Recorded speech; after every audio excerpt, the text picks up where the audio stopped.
Celcius. Kita semua tahu bahwasannya sumber daya alam itu merupakan penunjang hidup kita. Kita tidak bisa hidup tanpa adanya sumber daya alam. Mengapa? Karena manusia selalu memburu sumber daya alam apapun yang bisa diolah dan dikonsumsi. Namun, kita tidak bisa tuh mengkonsumsi sembarang sumber daya alam. Hanya beberapa yang sesuai dengan kapasitas pengetahuan manusia untuk diolah dan dinikmati. Nikel merupakan komoditas sumber daya alam yang esensial dan potensial. Tapi, tahukah kalian apa kegunaan dari nikel? Nikel berguna untuk membuat kendaraan listrik. Seperti halnya para pemangku kebijakan di banyak negara juga berharap kalau kendaraan listrik segera diproduksi secara massal. Maka dari itu, nikel sedang diperebutkan oleh banyak negara untuk diolah menjadi baterai kendaraan listrik. Nikel yang sedang diperebutkan oleh negara-negara Eropa bahkan sampai memaksa Indonesia untuk terus mengekspornya. Mereka sampai memaksa Indonesia untuk tetap mengekspor nikel walaupun sudah adanya penolakan dari Indonesia. Namun, Uni Eropa memenangkan gugatan di Organisasi Perdagangan Dunia untuk tetap membuat Indonesia mengekspor nikel. Padahal, sejak 2020 lalu, Indonesia telah melarang ekspor nikel dikarenakan sifatnya yang esensial dan potensial. Ternyata, Presiden Jokowi juga melihat sebagai bagian dari eksploitasi dan penjajahan modern.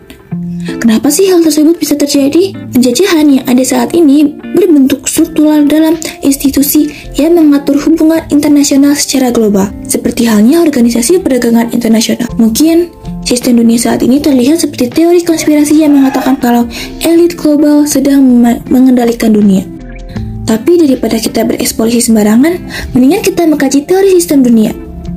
Apa sih teori sistem dunia itu? Teori sistem dunia adalah teori yang dipopulerkan oleh seorang sosiolog yang bernama Immanuel Westens. Westens memiliki kesimpulan dari penelitiannya, dunia memiliki sistem yang dibagi ke dalam beberapa bagian. Kriterianya adalah kekuatan politik dan kekuatan ekonomi. Terdapat 3 pembagian negara-negara dari teori sistem dunia, yaitu negara pusat, negara semi pinggiran, dan negara pinggiran. Westens juga melacak bahwa sistem dunia saat ini teorinya sudah perlahan terbentuk sejak abad 14. Negara-negara pusat memiliki kekuatan untuk mengatur aturan dunia. Siapa sih mereka? Mereka adalah negara-negara kapitalis yang mengeksploitasi negara-negara pinggiran untuk mendapatkan tenaga kerja dan sumber daya alam yang murah. Ada juga negara-negara pinggiran yang tidak dapat menikmati kekayaan mereka sendiri. Mengapa demikian? Dikarenakan mereka menyerahkan sumber daya alamnya untuk dikelola negara-negara pusat karena ketidakberdayaan mereka melawan hukum internasional yang berlaku tersebut. Seolah-olah negara pinggiran dimiskinkan agar negara pusat tetap kaya. Teori sistem dunia berkaitan dengan kasus pemaksaan Uni Eropa